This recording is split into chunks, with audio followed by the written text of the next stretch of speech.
B Ed పూర్తి చేసిన నిరుద్యోగుల సమస్యలను రాష్ట్ర ప్రభుత్వం పరిష్కరించాలని బీసీ సంక్షేమ సంఘం జాతీయ అధ్యక్షులు ఆర్ కృష్ణయ్య డిమాండ్ చేశారు.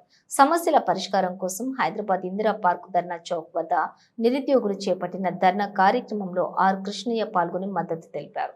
ఈ సందర్భంగా ఆర్ కృష్ణయ్య మాట్లాడుతూ సెకండరీ గ్రేడ్ టీచర్స్ ఉద్యోగాలు ఏ విధంగా భర్తీ చేస్తున్నారో అదే విధంగా స్కూల్ అసిస్టెంట్ ఉద్యోగాలు కూడా బీఈడీ నిరుద్యోగులకు 100% డైరెక్ట్ రిక్రూట్మెంట్ చేయాలన్నారు. నిరుద్యోగ విద్యార్థుల విషయమై రాష్ట్ర ముఖ్యమంత్రి, విద్యాశాఖ కమిషనర్ల దృష్టికి తీసుకెళ్లి పరిష్కారం అయ్యేలా కృషి చేస్తానన్నారు.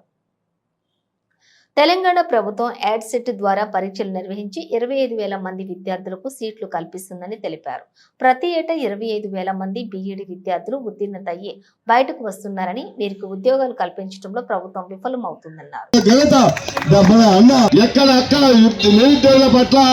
ప్రతి ఒక్క విద్యార్థి దశ నుంచే ఉద్యమాలకు కీలక పాత్ర పోషించినటువంటి అన్న కళ్యాణ్ అన్న ఎన్నో దాదాపుగా 26 ఈ రోజు కోర్టుకు పోయి డైరెక్ట్ ఇక్కడికి వచ్చేటువంటి నాయకుడు మరి కళ్యాణ్ అంటే ఉద్యమాలలో ఉస్మానియా యూనివర్సిటీలో పెద్ద ఎత్తున ఉద్యమాలు తెలియజేస్తూ ఈ రోజు మనం ఈ యొక్క కార్యక్రమాన్ని బీసీ సంఘం జాతీయ అధ్యక్షులు, రాజ్యసభ సభ్యులు, మాజీ నేతృత్వం స్కూల్ అసిస్టెంట్ పోస్టులు డైరెక్ట్ రిక్రూట్మెంట్ చేయాలని చెప్పి ప్రధానమైనటువంటి డిమాండ్.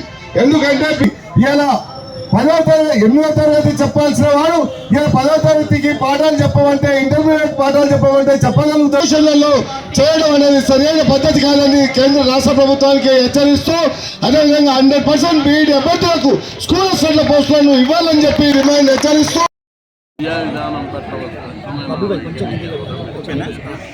ఇది చాలా గందరగోళ బీఈడీ విషయంలో స్కూల్ అసిస్టెంట్ పోస్టులు ఇంతవరకు 50% మొన్న కొత్తగా 70% ప్రమోషన్లని 30% బీఈడీ వాళ్ళకి చెప్పి అది పూర్తిగా అశాస్త్రీయం, అసంబద్ధమైనటువంటి ఇప్పుడు SGT teacher post, secondary grade teacher పోస్టులు బీఈడీ వాళ్ళకి ఎగ్జాంపుల్ కాదు. అట్లాంటప్పుడు స్కూల్ అసిస్టెంట్ పోస్టుకు బీఈడీ చేయనులకి అందుకే ఇది చాలా తప్పుడు విధానం. వెంటనే ప్రభుత్వం దీన్ని సవరించాలి. ఈ జీవోను 28 నెంబర్లు రద్దు చేయాలి.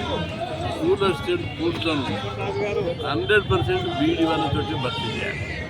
ఎస్జీటీ పోస్టులను ఎట్లయితే, లేదంటే ఎస్జీటీ పోస్టులకు ఉన్నటువంటి కండిషన్ ఏదైతే ఉందో కొన్ని బీఈడీ వాళ్ళ హైయర్ క్వాలిఫికేషన్ ఎట్టబడి కదా అసలు ప్రభుత్వం సుప్రీంకోర్టు కానీ కేంద్ర ప్రభుత్వం విద్యా విధానం పట్ల స్పష్టమైనటువంటి శాస్త్రీయమైనటువంటి విధానాన్ని అవలంబిస్తుంది. ఫస్ట్ ఎస్జీటీ పోస్టులకు ఆ సుప్రీంకోర్టు తీర్పు నెపంతో ఒక సాగు పెట్టుకొని ఓన్లీ బీఈడీ వాళ్ళు inter degree to higher qualification engineer చెప్పు అదే పూర్తిగా తప్పని. దాంతోపాటు స్కూల్ అసిస్టెంట్ పోస్ట్ అది ప్రమోషన్ ఇంటర్మీడియట్ అందుకే ఆ జీవును రద్దు చేసి, ఈ అశాస్త్రీయమైన అసంబద్ధమైనటువంటి జీవులను రద్దు చేసి స్కూల్ అసిస్టెంట్ పోస్టులను 100% బీఈడీ వాళ్ళతో భర్తీ చేయాలి. లేకపోతే ఈ ఉద్యమం పెద్ద ఎత్తున బీఈడీ చేసిన వాళ్ళంతా పెద్ద సంఖ్యలో ఉన్నారు.